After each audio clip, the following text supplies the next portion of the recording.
We welcome you to this space. And just to get us started, I think some of you might know that this space is supported by the Healing Solidarity Collective. And the Healing Solidarity Collective is a dedicated online space where conversations about reimagining change in the development sector are happening throughout the year. And in the Healing Solidarity Collective, we currently don't have, a lot of funds, but we have one small grant, which is basically being used to carry out the rest of the operations. And we are warmly inviting you to support Healing Solidarity by becoming a sustaining member. And I'm just going to put a message on the chat so that you can know where you can support the Healing Solidarity Collective. I'm just going to get that message onto the chat so you can have a look at that later. But without much further ado, I'm going to hand over to Deepa, and Deepa is going to she's going to basically do the introductions. Oh, but I'm sorry, I forgot one thing. So the other thing that we're doing also in this space is we are recording the conversations. And if you have any issues with the recording to be done, please let us know so that we can work something around. But once the recording is done at the end of our session, it's going to be uploaded in the same space where you also registered in the Healing Solidarity Collective. Yeah. And it's also just good to mention at this point that we have a tendency of going over the 1 hour mark. So feel free definitely to step out if you have to. Otherwise, we usually go over the hour mark and for about 15 minutes. But if you'd like to stay on, definitely you're welcome to continue the conversation with us. Yeah. And I'm going to hand over to my colleague and friend, Deepa. Great, thanks, Joan. Hi, everyone. It's so wonderful to see so many of you. I think it's probably the largest group we've had so far. Too early to tell because this is just the third session of a monthly series that we've started. But it's wonderful to see 20 plus interested people to come here, share what they can, and just absorb and listen as much as they'd like. My name is Deepa. I'm joining you from Bangalore in South India. It's 8:35 p.m. for me, but I'm excited and really energetic about what's to come. So I thought we can kick this off by doing a little bit of a grounding exercise. Shout out to Jennifer for sure for actually putting together an agenda from the very beginning where grounding ourselves was key to each of these sessions. And I thought, as I am here to support Joan today, why not use the space to perhaps read and receive a poem, which it's called Ode to My Envy. And I'll get to that poem in a bit, but I want to spend like a minute to tell you why I chose this poem. And I'll share the link to the poem too once I'm done reading it. But it really fascinated me to actually just listen to the title that said Ode to My Envy. And the reason why I'm bringing it to the space is because we're looking at the space not necessarily as a quote unquote safe space, which is not to say that this is not a safe space, but I think it's more of a very open, very naked, very vulnerable space, and we're okay with that. We're open to that. We welcome that. It's a space where we're laying bare all our fears, all our insecurities, confusions, dilemmas, and envies, if any. And we're going to confront them together, maybe even not, but just interact with them in the most healthy manner and kind of reconnect, not just with what's on our body, but also in our mind. So I request all your attention as I read out this really short poem called Ode to My Envy. It's by Chen Chen. He's a contemporary Asian American poet who expresses themes of love, pain, and his place in society as a homosexual Chinese immigrant. So here it goes. It's called Ode to My Envy. I'm envious of my neighbors who live in a cooler house. I'm envious of Neruda for having written better poems and for having lived in a cooler house. I'm envious of poetry for being more and better than I could ever be. I'm envious of the redwood who never has to say, I am, and who will outlive me. I'm envious of those who can consistently resist pseudo Buddhist romanticizations of non human entities. I'm envious of the clouds who can, from time to time, fall completely apart, and everyone just says it's raining. And someone might even bring cats and dogs into it. No one says, stop being so dramatic, or you should see a professional. My envy despises your more dramatic and photogenic envy. My envy desires Olympic gymnast Dana Leva's abs. My envy wants to have and be most Olympic athletes. My envy would be willing to settle for those who did not make it to the podium. Every day I get increasingly envious of my friend who dresses so smartly, of my friend who's more political, of my friend who says, oh, that's good enough. Why am I stressing out? And means it and stops stressing and is happy. I'm envious of my friend who's envious of me because he actually wants something I have. I'm envious of those who learn life lessons from their envy. I'm envious of jealous God and those who always know the difference between envy and jealousy. I'm envious of jealous God because although he's been dead for ages, everyone keeps caring about him, or at least saying his name. And God knows who'll do that for me 10, 20 years after I go. Perhaps even in death, I'll be envious of the Gap employee who gets to stop folding clothes and go home and not keep working on his poems. Or maybe he does, but then they turn out to be quite good. And he gets a big book deal, which turns into a movie deal. And Meryl Streep plays Truth, and George Clooney plays Beauty, and Gene Siskel and Roger Ebert both come back from the dead just to give Mr. Gap employee 2 thumbs up. Well, so that was the poetry. I'll share the link for those who are interested to kind of reread and reabsorb it. And I really love how we think that our lives or our professions or our spaces are so stressed, are so caught up, so claustrophobic, not even realizing somebody else perhaps wants our space. And sometimes, as storytellers, as people in the development sectors, as the ones who are in the space of philanthropy, it can get tough. But I think spaces like these are a breath of fresh air where we get to kind of collectively confront and listen to what our minds and bodies are saying. So with that, I open the space with that belief, with that trust, and I hope that everybody here has a really meaningful time. So we're going to just kick this off with quick introductions. I know we're a lot of people today. Well, 23 is not a lot, but in comparison to like 12 or 13, it is. So I think what we can follow is I introduce myself and I pick somebody else and they go next and they pick someone else. Please feel free to not participate if that's something that you're not comfortable with, or if you prefer to paste your introduction in the chat, that's also completely fine. So we're just gonna answer 2 questions and I'm gonna paste this on the chat box.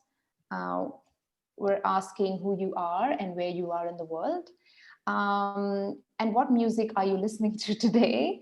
And if you would like to share that so that we can all jam when we go back to our non-Zoom lives. Right, so this is Deepa. Again, I'm calling and joining you all from Bangalore, India. And the music I'm listening to I'll paste the link to it. It's called Cold Desire, and I'll share more about it because I really need to look for it. But yeah, I'll get back to that. I'll pass the mic now to Mo. Hi everyone, it's my first call. Great to be part of this. I'm based in Sheffield, UK, in my kitchen, and the music I'm listening to is Hot 8 Brass Band from New Orleans. And I'll pass it on to Christine.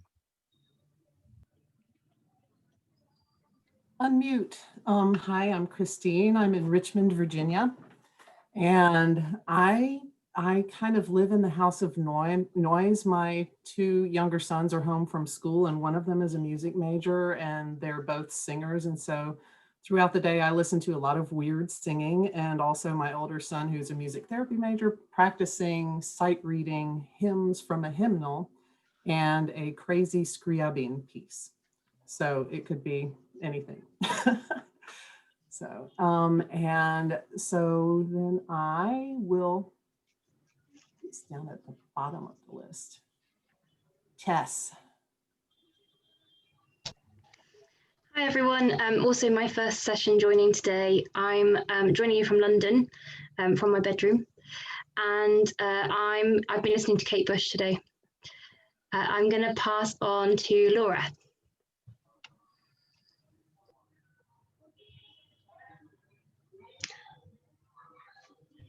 Laura, you're on mute. Sorry. Sorry. Yeah, I'm Laura and I'm dialing in from Oxford today. And I'm actually listening to an Ethiopian musician called Uwabet Emabet. They're a jazz musician. So I'll post a YouTube link in the chat box. And it's my first session, so nice to meet you all. Oh, sorry. And I will pass on to Cynthia. Thank you, Laura. So I'm Cynthia. I am based in Cologne, Germany. I'm actually in my kitchen. This is my second session, I think. And I'm currently listening to a lot of gospel music. And one particular favorite is He Worthy? It's from their Christmas album, the Maverick City group. Thank you. Happy to be here.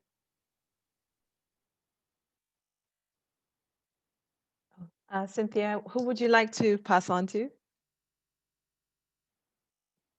You're on mute, sorry. I pass it to Ellie. Thank you. Yes. Hi, everyone. I'm Elizabeth, but I go by Ellie, and I am from Ecuador, but I'm currently based in Brighton in the UK. And yeah, so a song that I listened to earlier today is Make Me Feel by Janelle Monáe. I really like it. I don't know if you all love Janelle Monáe, but I definitely do. This is my second meeting. Thank you all for the space. And I pass it on to Quem. Hi everyone, my name is Quem. I'm joining you from my living room in Nairobi, Kenya. First meeting as well, and I'm happy to be here and grateful for the space. The music I'm currently listening to is by Jamila Woods. Yeah, I'll drop in a link in the chat. I'd like to pass it on to Abisola. Can you hear me okay? Yes, we can hear you. Great. Hello, everyone. And it's my first session joining as well. And really looking forward to, just hearing more and participating and learning. My name is Abisola and I'm based in London. And I work as a corporate partnerships executive within International Rescue Committee. Just wanting to learn more about how to just tell stories better in a way that's not that doesn't take away people's dignity and is respectful. Thank you. Abisola, what song are you listening to at the moment? Sorry. What song am I listening to? So I've been listening to my my top 20 songs 2020 that's come out from the Spotify release, Rapture release, and the top one, oh gosh, ranges from like I can't remember off the top of my head now. Maybe I'll just give the genres, like really R&B music to really cool like French music from West Africa, because I'm from West Africa but English speaking, so it's been really, really amazing to like just be exposed to that music that's not English. Sorry, that's not a particular song, but yeah. Oh, and also Beyonce's album is like within there as well, especially Brown Skin Girl. So that's my answer. Sorry. No problem. Thank you. Who are you picking next? And who am I picking next? Who am I picking next? Can I pick Jessica? Hello. That's so funny. I thought you were going to pick me for some reason. I'll just turn my camera on. I'm in my bed in Essex, hiding from my toddler who is downstairs. Yeah, so Essex is in the UK, about an hour outside of London. And what music am I listening to today? I was trying to think of something much cooler, but if I'm honest, when I was cooking, I put on Christmas music, and I'm not a Christmassy person. I'm not even Christian, but I've been listening to Christmassy music, and my toddler, who's nearly 2, just loves it. He's got a little guitar and he just dances around the kitchen. So I'm getting into the spirit this year. Yeah. Nice to meet you all, and I think this is my second call now, so yeah, really pleased to be here, and I found it like a really useful space, so yeah. Great to hear that. And Jessica, who are you picking next? Right, let me have a look. Ruth Taylor. Has Ruth gone? Nope. Thank you. Hi everyone.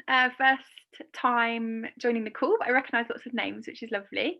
I'm Ruth, joining from London, UK. What have I been listening to? So I feel absolutely shattered this week. So tired. The Christmas break really needs to come quickly for me, and so when I'm really tired, I listen to Motown music really loudly to try and energize myself. So I've been listening to the Motown Greatest Hits playlist on Spotify for about 3 weeks non-stop. But really lovely to meet you all. I will pick Chandray. Yeah, hello everyone. It's very nice to be in this space with you. My name is Chandray. I'm originally from Nicaragua, but I'm based out of Leiden in the Netherlands. And lately I've been, I don't know, when winter comes, I think I'm not a winter person. I'm a girl from the tropics. So I usually listen to bossa nova and Latin music to get a little bit of the heat going on in my body. So yeah, I've been listening to a lot of bossa nova lately. And I'm really grateful for this space, and I'm looking forward to hearing and learning from you. Okay, so now I need to pick someone. Has Putul already gone? Not yet. Yeah, okay, then Putul. Thank you, Chandray. My name is Putul, and I'm dialing in from my bedroom in my parents' house today, which is in central India, Chhattisgarh, India, which I mentioned.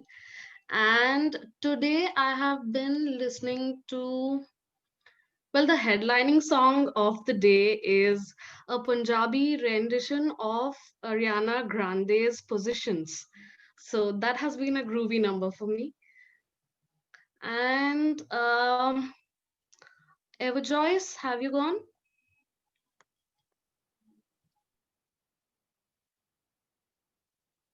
Oh, I see. Eva Joyce pasted a message.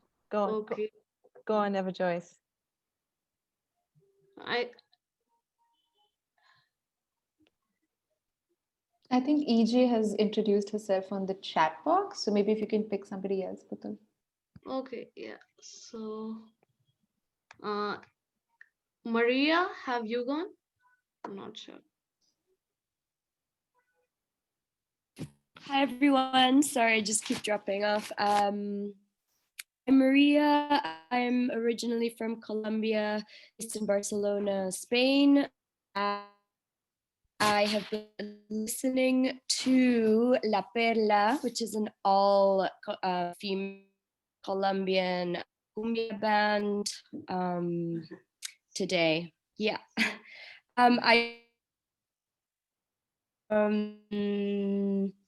So I'm sorry, Maria, we lost you there. Are you still there? sorry, I'm right here. Has Annalie gone, or Katie? No, I have. Thanks so much, Maria. I'm Annalie, and I'm joining you guys from Mexico City. I'm originally from Canada, but now working in Mexico City. And I've been listening to a lot of the Garifuna Collective from Honduras. It's good, motivating, energizing music. It seems like that's what a lot of us need at the moment. And next, has Bezawit gone?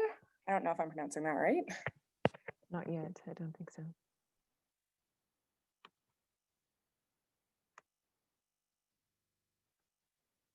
Bezawit, can you hear us? Yes, hi. Great. Okay, hi. My name is Bezawit. The short version is Beza. I am in Addis Ababa, Ethiopia. That's where I'm based, and I work between Addis and Nairobi, Kenya.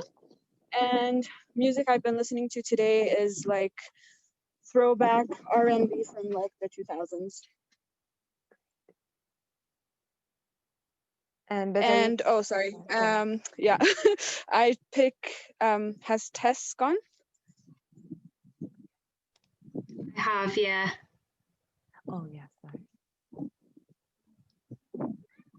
I don't think there's anybody left. Maybe Anna?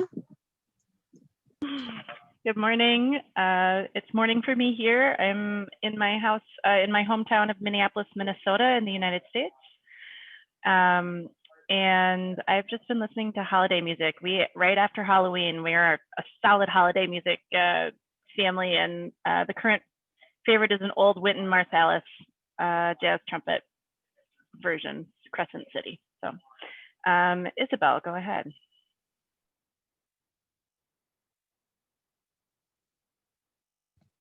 I'll go. Isabel, okay. Oh, sorry, I just took it. There are sorry, other Isabel. Yeah, so my name's Isabel Crabtree-Condor. I'm currently sitting in my parents' kitchen living room in Oxford, but I'm normally sitting in Amsterdam. And work for Oxfam as a knowledge broker. And what I've been listening to a little bit along the lines of EJ's choice of music, some Honey Dijon, which is sort of techno house music. And I'd like to call on the other Isabel to go next. Yes, good morning. So I'm based in Gatineau, Quebec in Canada. It's snowing here, and this is my first meeting, and I work for a small medium organization here in Canada, and I'm listening to Beethoven, chamber music. Has everyone gone? Doel, or I don't know. Yeah, I think Joel introduced herself on the chat box. Maybe Joan, you can go. You haven't introduced us. Share Sure. what music you're listening to. Yeah. So I introduced myself, but I'll just mention for whoever, came in a bit late. But my name is Joan, and I am in Geneva. I'm originally from Kenya and Uganda. And the one song that I'm listening to a lot is called If I Had Your Number, and it's by a Kenyan boy band. They call themselves Kaskazini, and Kaskazini is the Swahili word for south. Yeah. I think Katie Zeifert has not gone yet. Oh, sorry. Hi, I'm Katie. I'm based in Iowa in the US. And I also have been listening to a lot of Christmas music, which I didn't want to say. I thought I was going to be embarrassed to say that, but then someone else already said it. So I feel equally cool. Great. Okay. Right. So I think Laura, you already had a chance to introduce yourself, right?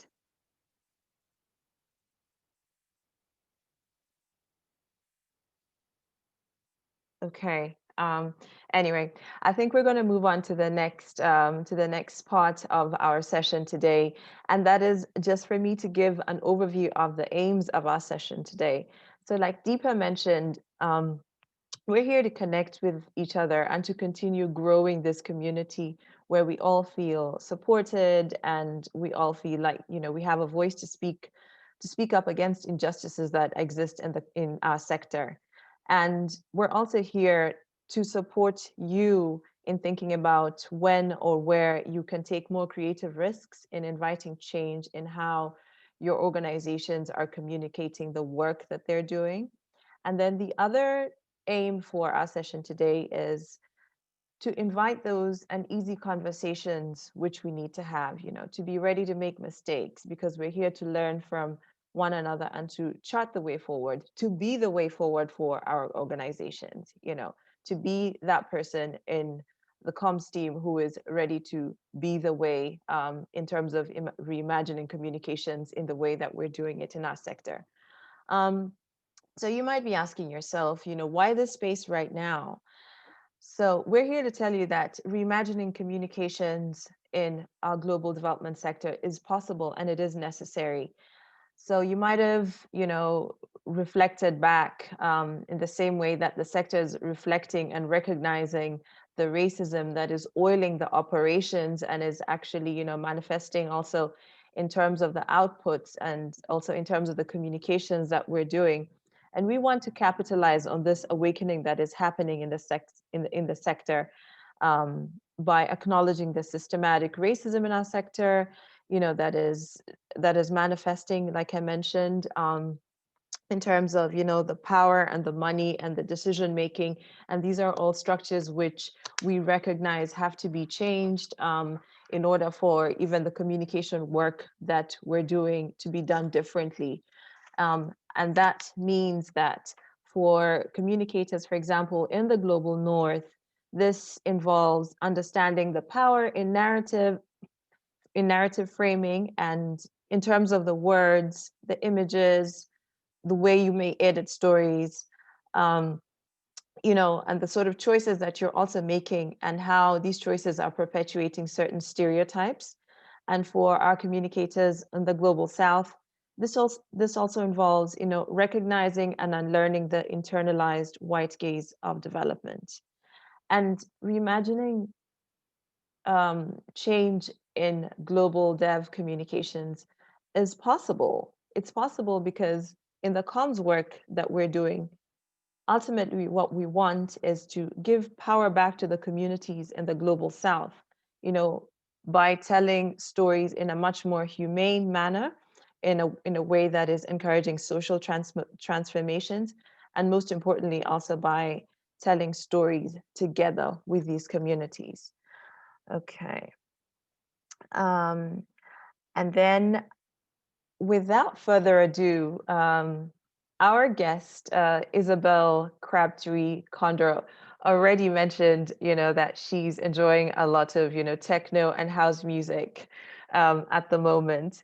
And I'd like to introduce her by mentioning that Isabel is a creative at heart.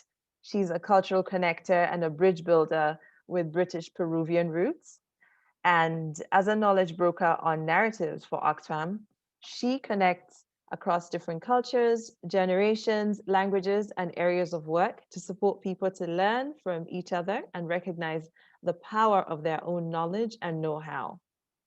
So Isabel is a trained political economist who's worked for the past 10 years with communities fighting for their land rights in Uganda, Honduras, to the UK House of Lords, working on recovery of stolen assets in the wake of the Arab Spring. And right now, Isabel is focusing on how narratives can be a tool in support of social change, in particular how narratives know-how can help open the space for people to come together and speak out. She's a curator of Narrative Power and Collection, an anthology that explores different ways of knowing and doing narrative work for social good. And she's currently working with teams in 8 countries to explore these ideas. Together, they've developed narrative experiments which seek to use methods and design thinking to try out different narrative approaches. And Isabel, and I quote, says, "I see narratives being used to reclaim power and create new spaces for conversation. I want to widen and diversify the circle of people consciously contributing to reshaping narratives every day." Thank you so much, Isabel, for taking your time to be with us today. And I'm going to step aside right now and just ask Isabel to take it away by sharing some of her insights based on the reports that she recently published. Isabel, over to you. Thanks so much, Joan and Deepa, and for the invitation to this space. It's my first call as well, so others who are a bit like, oh, it's my first call, me too. And it's great to be here. I've been an admirer of the Healing Solidarity Collective for a little while, and I think the work that you do to create safe spaces for these kinds of discussions is so important. So yeah, it's just a little note to that. So I prepared some slides, but maybe I'll just I'll share them in a bit if we need them, because I'm keen to really kind of have more of a conversation and to share some of the sort of highlights of this work. And I've got a couple of kind of prompting questions as well from Deepa and Joan. So I wanted actually just to, before we kind of get into the content of what I'm going to share, ask you all to just take a second and think about or feel into what narratives mean to you. And I just want you to just share it in the chat. It can be just words, it can be thoughts. If you have a fully fledged definition, awesome. But just to get to see where the room is at as well. And then I'll get stuck in. I'm going to share my screen so I have a little back. Oh, can you maybe enable my screen sharing? Just one second. I can do it in a second though, it's all good. So I was asked to share a little bit about the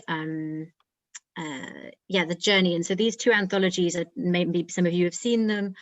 They're quite chunky documents, as Deepa pointed out to me when we were on a call.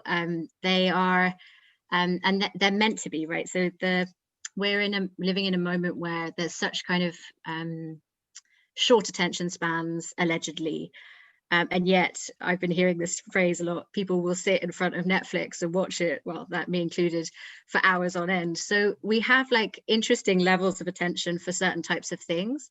And I think that's first also something to kind of, to ponder away at a little bit. Oh, someone's asking for the link to the reports. Yes.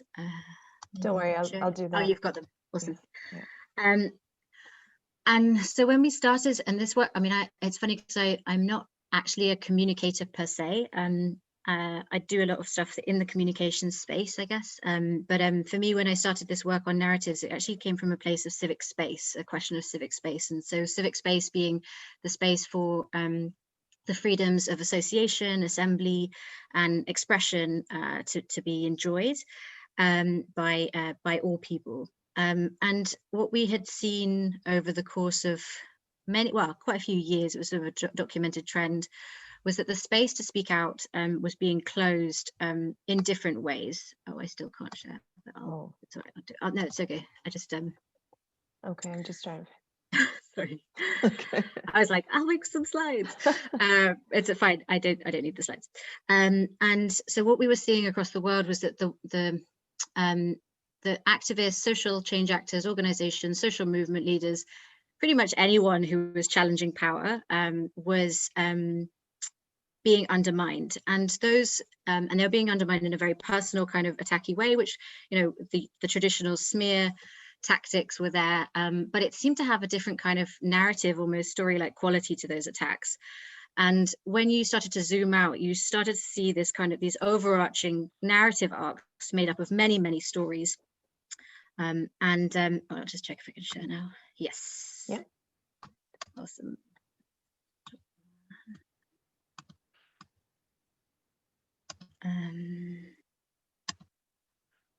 Okay, so now you can see everybody's faces, which is really nice. So these are all the collaborators for the two volumes. So these are people who, over the course of the last 3 years, I spoke to, interviewed, because we were trying to understand a little bit more about what were the connections between narratives, or what were narratives, and then what were the connections between narratives and the closure of civic space for social change actors. And this is maybe useful for you to know, because this is kind of our starting point, right? So it didn't start as a communications thing or project. But what we started to see as the work emerged, and also as we had these conversations, and much of the thinking was really grounded in some early conversations I had with a feminist network called JAS, which many of you are probably familiar with. And they really shared very generously what they knew about the power of narratives. And so thinking about narratives as being quite powerful things in of themselves. So whereas narratives are whereas stories are told, narratives are known. So they kind of sit at a bit of a deeper level within our societies. And this is a kind of a little, you can see a little visual here of some castles. This is the sort of undermining of activists using these narrative stories. So the many stories that made up a narrative. And what we were seeing was that the world over, this meant that the standing for social change actors was actually being undermined actively. And this made their social protection within that particular setting harder to ensure. So, often even resulting in their death and then complete impunity and lack of justice. So one of the things that came from JAS's thinking, which I was just mentioning, who are a wonderful feminist network, I really recommend you go and check out their work on narratives because it's beautiful, is that we often focus as organizations, and actually probably all of us here on this call, we're often focusing on the visible elements of institutions or policy change or legislation, and we're not really looking at what's going on below the surface. And so for me, like, narratives are really what happens below the surface. They're the things that they're the sort of, the things that kind of, as I said earlier, they're the things that we sort of know to be true just because we've been kind of so conditioned to think that they're true. And we'll come back to why that's challenging for the development sector in a second. But they are kind of like these internalized beliefs, norms, ideologies, these public narratives, which actually basically keep ideas about people and issues in place. It's one of the reasons actually why a lot of our work is so hard as actors in the social change area and actors in the development sector, is that we are being confronted with this narrative power that we don't necessarily always see and we're not always conscious of.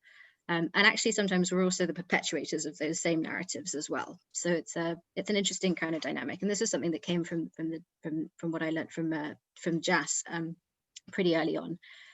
And so if we think about what kind of narratives are, and Pumi is also from JAS, and I think you all know like Lisa Beneklassen, who's been on some of these calls. And so she really emphasizes that narratives are about invisible power. So this is the sort of these perceptions, beliefs, and ideologies which really define what we think of as wrong or right. And I just wanted to share this at the beginning, because before we go into the sort of more discussion about what role do development sector actors play in perpetuating perhaps unhelpful and narratives which actually run counter to what we're trying to achieve in social change objectives. It's really useful to have the same kind of be on the same page. So when we started this kind of publication, and you can kind of download it and have a look at it yourself, the 2 volumes were originally never meant to be something that we shared, actually. So we were kind of thinking about how we would try and approach this question about, well, so narratives are closing the space to speak out, can they also be used to open it? And so I guess when we think about the sort of key lessons learned from this whole kind of process of putting something together that's quite long and also quite bulky, it's good to ensure that well, at least in this case, that the product was not the end product. So those volumes, for example, they're just like kind of part of the story. And in fact, the whole kind of approach that we've taken with this has been to try and create sort of well, particularly from my perspective as the curator, was to try and really hold on to this idea that there are many ways of knowing and many ways of doing narrative work. And so communications, so our work, the work of kind of communicators, is one of the elements that can result in shifting narratives. But because narratives are about power, and if we accept that narratives are about power, that also means that they are larger than anything that one organization or even one industry could really shift. And so that really means then that kind of collaboration becomes a really, really big essential part of our work. And I think like one of the things that I really like about kind of this thinking about a narrative approach to work is that it forces us to really step outside of our own organization, our own issue area, or our own sort of narrative comfort zone, if you like, our own bubble and echo chamber. And it enables us to make space for diversity whilst also coalescing around some sort of collectively agreed values and common narrative agendas. And one of the things that I found when I started this work, which I thought was really interesting, is that within the narrative space, there's also a dominant approach, right? So there are dominant narratives within the narrative. That's getting maybe a bit too meta for everybody. But basically the idea, thinking about, well, if actually how we communicate and the ways that we communicate and the ways that we put stories forward, who we choose to elevate, who is in the foreground, who is silenced ultimately through our storytelling, is one of the things that kind of contributes to either dislodging these narratives or keeping them in place. And so when we were looking through this, sort of pulling all these different perspectives, really diverse kind of ways of looking at narrative change, and the books themselves have got lots of, I think, quite beautiful and also quite maybe useful kind of practical examples and experiences for people to draw on. What we saw was that the sort of red thread was kind of this idea of narrative power through collective action. So there, the role of communicators is really essential, but narratives ultimately are not just being changed by us saying things in a different way, but also by doing things differently. I think that's something that we probably want to kind of come back to in a second. And I guess there's sort of a couple of like things that emerge from some of the perspectives which are useful for us to sort of hold on to and think about as communicators. So one is this role of like movements and social movements, particularly youth movements, in creating new narratives. Yes, we've got a really interesting some stuff coming in on the chat. And so thinking about where do narratives emerge from and which narratives are we kind of amplifying? Are we focusing a lot on our own individual organizational stories, or are we focusing on the issues at hand? Are we looking at how we support and amplify particularly the work of others? And so for me, this whole kind of piece of work was actually about, you can see there's like not very much Oxfam in there, and there's almost no branding except for the back page.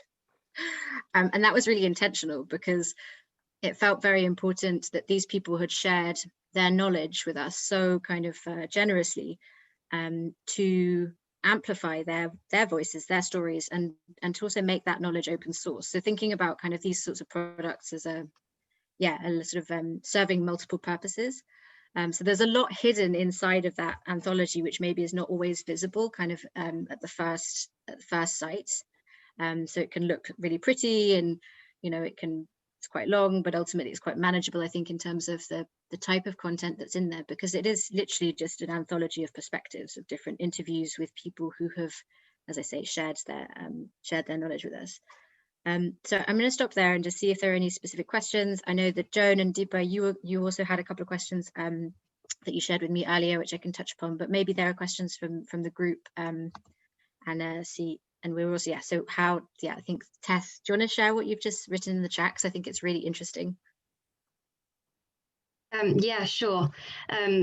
So I work at an organisation called Health Poverty Action, and one of the things we aim to do is expose and address the root causes of poverty and poor health. And one of the ways we've been doing this is trying to demonstrate how the dominant narrative in the aid and development space is very much around like saviorism versus victimhood, around kind of poverty seeming natural, kind of failing to talk about the fact that poverty is created. And we argue this is really problematic because it's not telling the truth about what's happening, and therefore it's hiding the reality of the situations.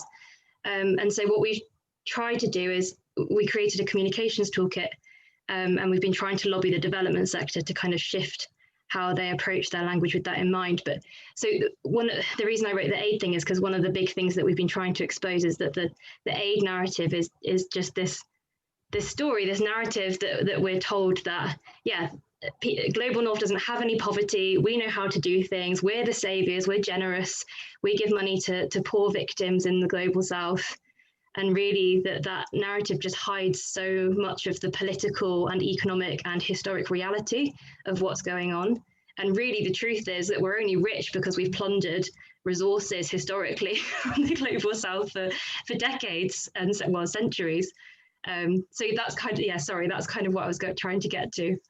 Yeah, no, I think that this is such a critical point. And if we go back to thinking about that iceberg image, like for me, what's really interesting is to unpick that narrative, right? And the iceberg is really useful to do that. So if you stick the iceberg, that particular aid narrative at the top and just start like pulling it apart, and why is it believed? Like, what is it that sits inside of that narrative that gives it so much power? Because ultimately when we hear kind of, these sorts of stories, and there's many of them out there, right? It's not like, it not only is it really damaging in terms, and it really reinforces like very negative power dynamics, which are obviously kind of built into that, but it also prevents anything else from emerging, because it's got such a kind of like, this is just how it is, and this is just basic and normal, and pipe down anyone who wants to challenge it, which I imagine is also probably some of the responses that you got to your toolkit. And I think that that's really hard, but that's why these kinds of spaces that we're in now are so important, because we're not going to, you Tess on your own are not going to be able to change that narrative, nor is your organization. But, 30 of us thinking about this, about how we actually actively use both the communications kind of roles that we have, and those, we are kind of, as when you're in a communications role, you are sort of a bridge in many ways for your organization into the real world. And that bridge has got two directional travel, right? So it doesn't need to just always be going out. Sometimes you can use that, I think, as a tool for bringing ideas in. And that's what I've seen as being really useful for this narrative concept, actually, because a lot of people want to kind of just keep it in the, keep it as a sort of so I'll just give you an example. In my organization, when I shared some of this thinking, and also with other organizations, they're like, ooh, really, really great. How do I use this to make my brand stronger? And I'm like, that's great that you see it's useful. It's great that they think it's useful, but would it not be more interesting to think about how we might use this to actually keep the space to speak out on a whole range of issues for a whole range more people? Would that not be a more interesting approach? And I think that narratives also, they limit our ability to, it's like a kind of a shortcut for our brains, right? So that's why it makes them so powerful. So we have these kind of shortcuts that ultimately limit what we think is possible. And that's where I think new narratives that are emerging from movements or from communities, from discussion, from conversation, like those are the things that we can kind of try and focus around and try to build a bit more collective sort of action around as well. Yeah, I think Isabel had a question for Isabel. Yes, hi. I totally agree with what you're saying and all that. And so I work for an SMO, a small medium organization based in Canada. And right now, as you in your countries as well, many organizations are dying, right? Because of the COVID and lack of funding. And so there was a really interesting webinar yesterday on public engagement, how also to talk to the Canadian public, who in many cases is quite ignorant of how much aid, ODA, and how we're doing our work as SMOs compared to bigger organizations and all. So I wonder how best to do narratives when it came from the UK, this study, and it was between UK, US, France, and Germany, and it was with Global Affairs Canada colleagues about what works in terms of, they did a study, a survey, and they said, like, for example, when you only talk about women per se and tell stories about women, it doesn't work, right? And so the public is not that much interested.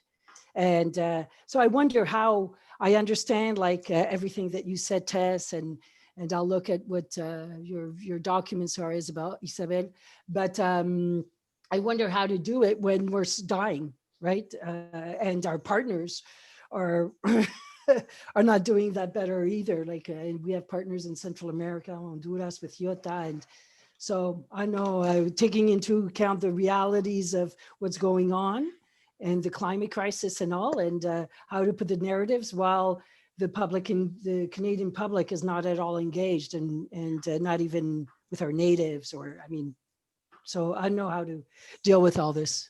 Yeah, it's super challenging. And I think that the big lesson from all of the conversations I've had so far on this, and also, you know, taking it to the conversations to lots of different ecosystems, is that, like, first you've got to realize that we've got a huge amount of power that we're not using. And that's collective power. Like, that's not something that you on your own, again, are going to be able to do.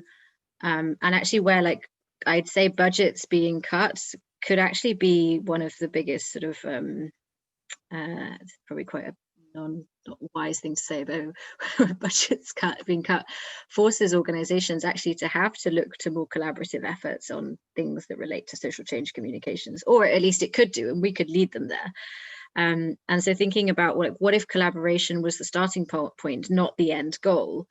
You know, we spend like that, just think about it. Like the way that you would show up to those spaces would be so radically different, because you're looking actually for the common ground. You're looking to kind of connect and to be bigger than just you as your own organization.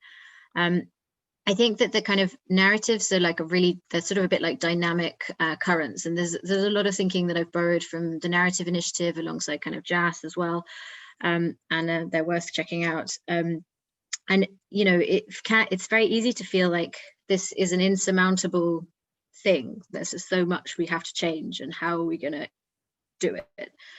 And I think the reason that we put together this anthology is that there's lots of examples of people doing things at different levels that really are in some way affecting change, and also just by doing it with other people is making the people who are doing it feel more energized. And, you know, it doesn't have to work always either. I think we have this sort of idea that everything has to be perfect and has to work first time, and nothing works like that, right? So why would our communications? But the definition of madness is doing the same thing multiple times and expecting a different result. So that's where experimentation, I think, comes in. You know, how could we partner up more smartly with people who maybe can do things that we can't, and try to disrupt that power dynamic that we see at play. And that's where, like, humor, so working with comedians, like, could we do that more? It'd be great. Like, you know, operating on a meme basis, you know, could we have social change meme factories, for example? Like, is that something that we could envisage? And I mean, I think that there's something much more fundamental going on within the development sector, at least, which I think is not a new discussion. But that's that the frames of social justice and the frames of charity are actually quite, like, kind of conflicting kind of frames in our mental heads. Like, we can't kind of put the two things together, and they have totally opposite kind of power dynamics built into them as well. So if your organization is operating on charity rules because you're in the UK and you can't do lobby, you know, that you're sort of limited in some way what you can say. But if you were to collaborate with, you know, a bunch of different types of organizations that are not limited in that same way, because either they're in another place or they're focusing on other things or they're actively political, and actually it's the partnership that you are investing in, then we can say a lot more. So I think there's the real thing about safety in numbers as well. I don't know if that really answers your question, Isabel, but hopefully it's sort of, and I'm happy to chat about this further as well. It's sort of like the multi-million-dollar question, I think, that you raised. Can I just add one more small thing? I think it's a very existential question, actually.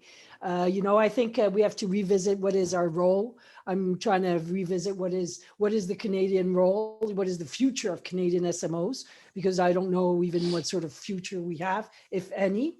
And I think it's, for me, it's just an existential question, you know. And so for the just one last thing, the document from that GAC meeting, it's actually it was a webinar. And the GAC colleagues, Global Affairs Canada colleagues, were there to learn from UK colleagues. I don't know, it's not called DFID, but anyways, or whatever. But I could share once I get the recording. But yeah, I think it's just an existential question. Yeah, and I mean, sometimes it's okay for I mean, this is probably, again, not a very popular thing to say. Sometimes it's okay for organizations to no longer exist. You know, like I think that's also fine. I think this is a point that Maria is making in the chat, and sometimes we also have to recognize, like, you know, maybe there's a reason that what we're saying isn't working, and we need to dig a little bit deeper into why that is, rather than just assuming that it's the other person who doesn't understand. You know, maybe it's us that doesn't understand. Maybe there's something that we've missed. And that the sort of, I used to use like the mindset that you need to do narrative work, I think, is like curious like experimentation, right? You've got to just try stuff out. And that's where also, again, partnership is really important, because if you do stuff with people who kind of know a little bit more about it than you do, hence this whole publication, like, I mean, I didn't know what I was doing. So I was like, let me go and talk to people who know more about this than I do. And that richness that comes from just conversation, you know, we've kind of lost that art of it. Like, and I think that for communicators to have lost the art of conversation, like, that's terrifying, but it's also a really amazing opportunity. Can we reclaim that?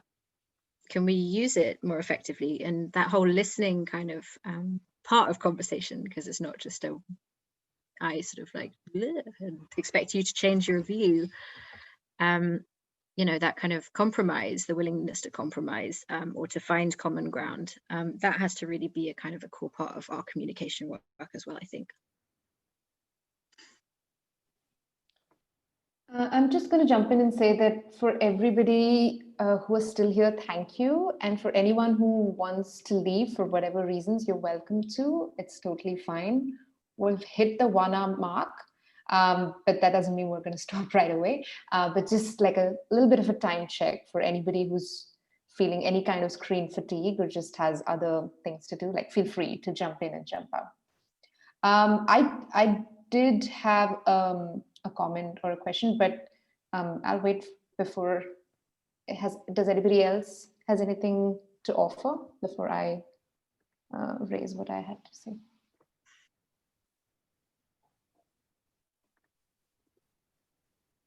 I think go for it, Deepa. Okay. There's some really interesting conversation happening on the chat box as well, Isabel, and everybody, in case you haven't been following that. And thank you for like even raising, like, it's all so interconnected as well, right? So a lot of things have come up. What I wanted to bring up is something that I brought up before, initial conversation as well, Isabel, which is, I loved the way you were introduced as a knowledge broker. It's a beautiful and intriguing terminology. So I'd love for you to kind of, you know, share the origins of this phrase, where it comes from, and like how it connects knowledge building, storytelling, narratives, and if you could share a little bit.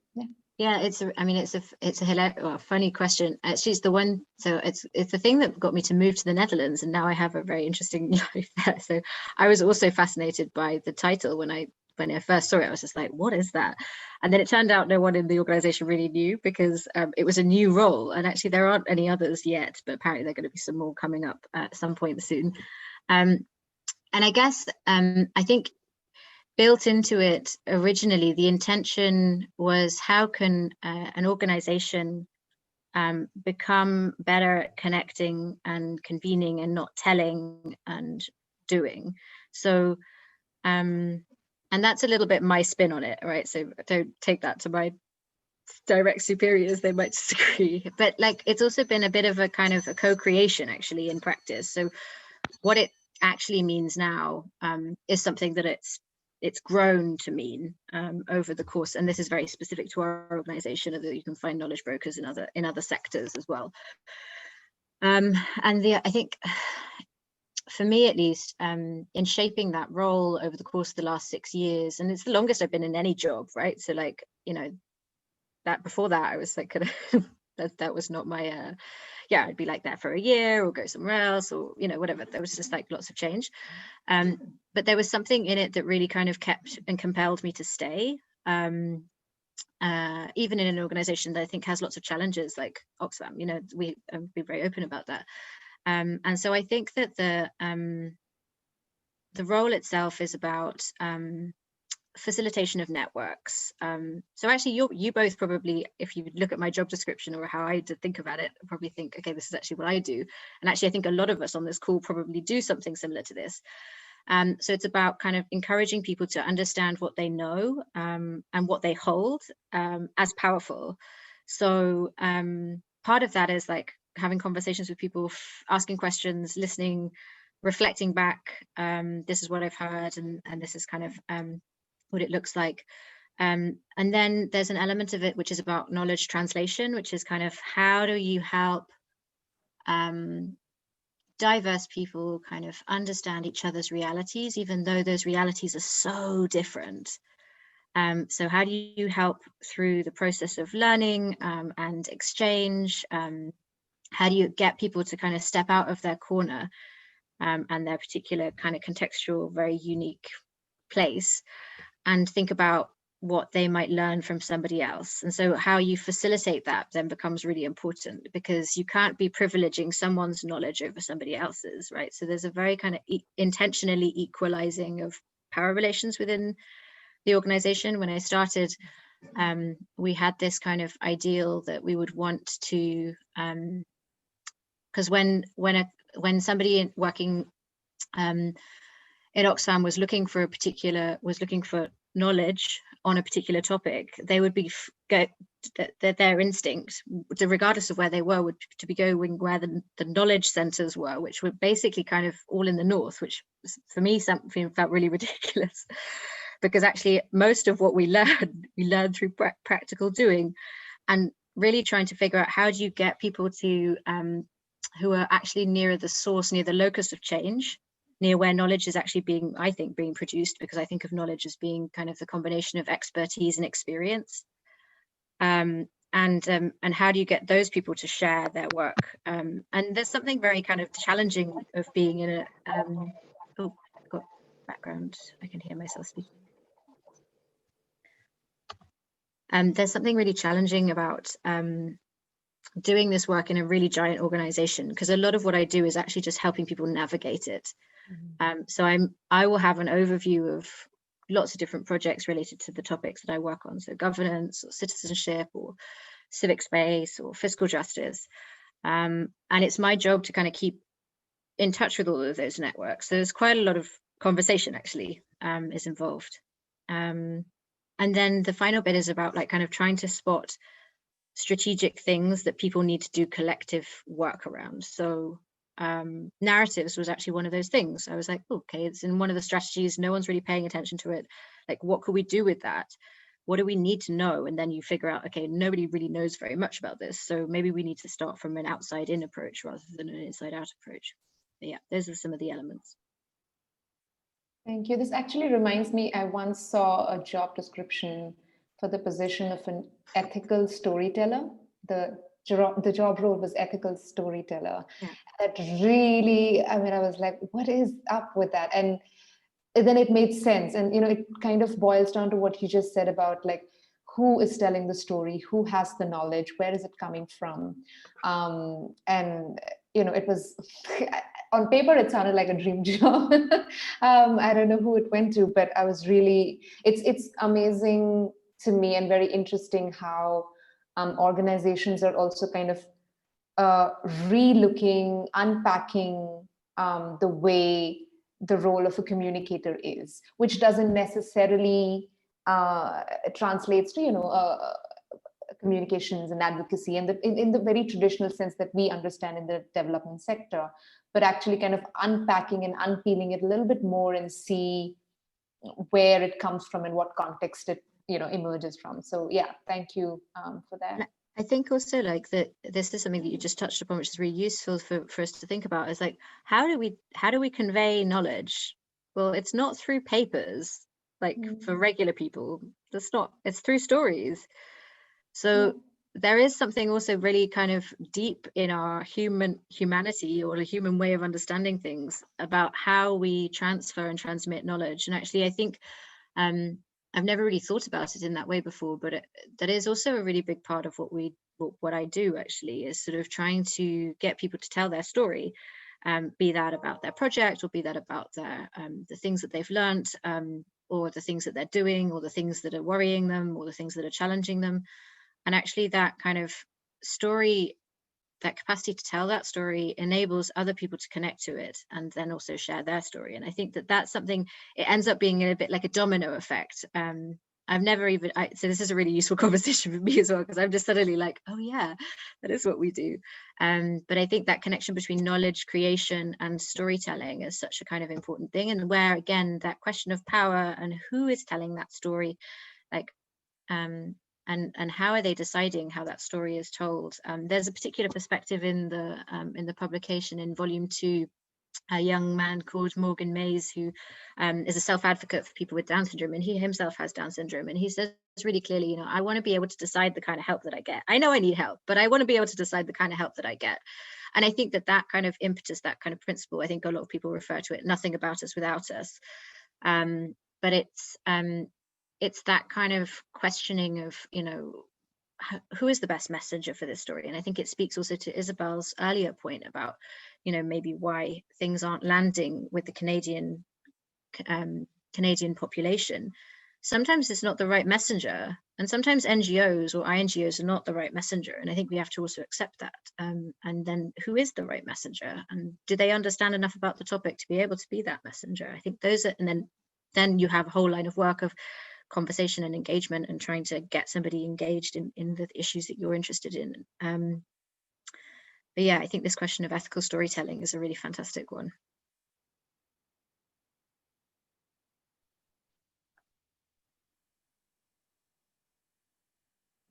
I just noticed I've gone really pink. Well, Deepa, do you have another comment or? Okay, all right. Isabel, thank you so much. Thank you for the insights. I mean, I have learned so much. I can see there's still a couple more questions also coming in. There's one more from Isabel, but I think we're gonna have to call it a day for now. But the conversation shouldn't stop here. Isabel, you can definitely reach Isabel Crabtree-Condor. Also, can connect with her on Twitter and on LinkedIn for a deeper discussion. But Isabel, we're very grateful for your time and for the insights that you've given us. I mean, yeah, it's been very, very interesting, and also for the participation of everybody who's been here today. Thank you so much. Our next meeting is going to be on the 13th of January, the same time, same place, on the Healing Solidarity platform. And if you have any suggestions for upcoming guests, you can find me on Twitter, or you can find Deepa also on Twitter, and you can definitely share with us, you know, suggestions for upcoming guests, or if you have any suggestions on how we can improve this space also for future sessions. And like I mentioned, for the Healing Solidarity platform, I'm going to post the link again, just in case you're interested in becoming a sustaining member. But otherwise, thank you so much for your time and for sharing, and for just being here, and for being vulnerable also to share some of the challenges that you're faced with, you know, in your current work, and just bringing that to the space, because this is the space for that kind of conversation as well. We're here to support you, and through insights such as the one Isabel has given us, to enrich also the experience that that you're going to get out of here, and to take that back with you to your work. I'm going to hand over to Deepa in case you have anything else to add. Just gratitude and appreciation for everybody for participating, for Isabel to come with an open mind and thoughts.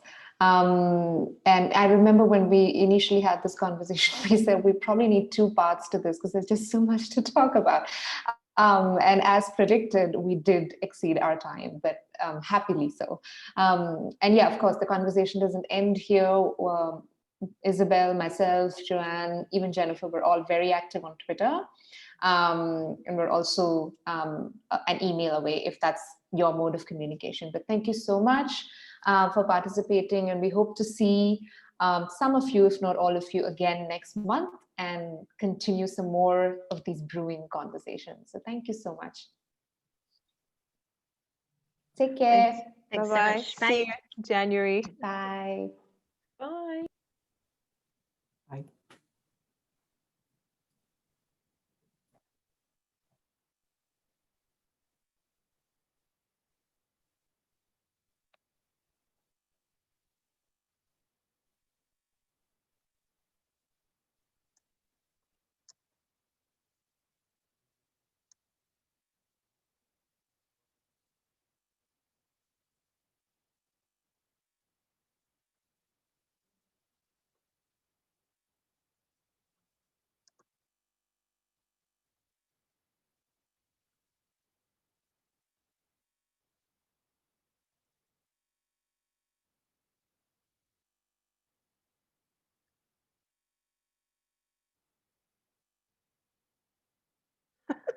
Okay, I kicked them. I'm sorry. No, it's okay.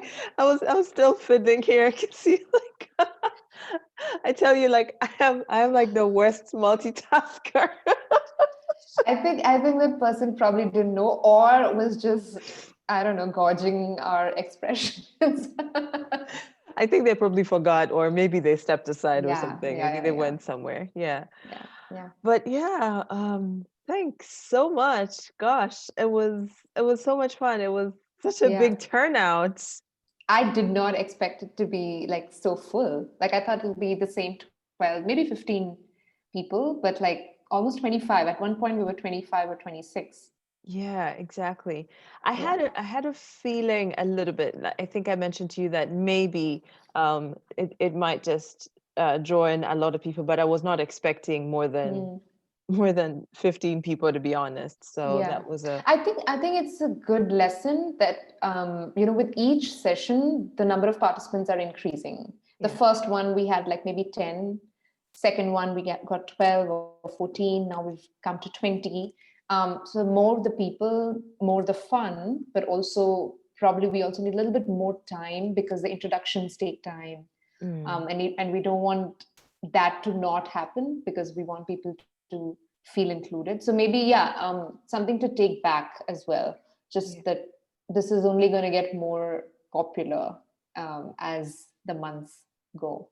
Yeah, and you never know, it might also just be going sort of in ways that, we get a peak and then we kind of go down a little bit in terms of the turnout and then up again. But you're right.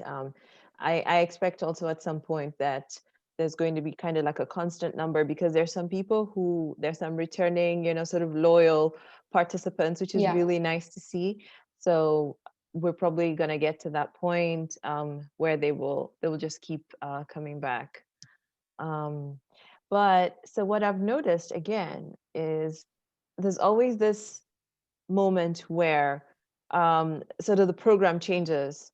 And that happened also last time, I think, with Jennifer, that we just had to skip some parts because, like I just realized, okay, so we were so many of us doing the introductions, and I was like, okay, maybe everyone's sort of feeling a bit like tired, like they just want to get to the meat of the point of being here, and that's why I just skipped the part with the values and also because I thought, wow, okay, if we're having this number of people, then we might have lots of questions as well. And even exactly, and the fun, like the check-in question about what music are they listening to? I think some people really took their time to give the best answer. Which I mean, I get it. I understand that. But there are other ways to do this as well. Like on Zoom, there's also something called polling, if you see at the bottom. So we could do like a fun poll, like,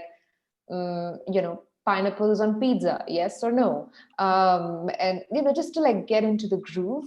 And we keep the introductions optional and limited to the chat box. So feel free to share where you're joining us from in the chat box so that we, use that time to offer to the speaker or to the discussion. I think it's so important to give time to discussions because one thing leads to another and then it gets really exciting. So I think that's something to remember. Definitely, yeah.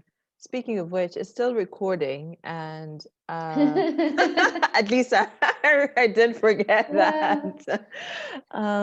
But I don't know, like, okay, so I'm gonna stop it now.